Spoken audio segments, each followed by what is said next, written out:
لاہور سے ہمارے نمائندے جی ایس ایوب کی رپورٹس ملاحظہ فرمائیں۔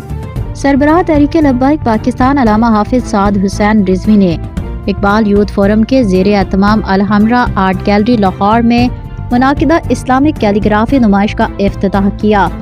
اس موقع پر امیر ضلع لاہور عثمان مظفر نقشبندی، امیر کراچی ڈویژن مفتی قاسم فخری اور T L P T A کے ایگزیکٹو بورڈ ممبر عاصم ارشاد خان بھی ہمراہ تھے۔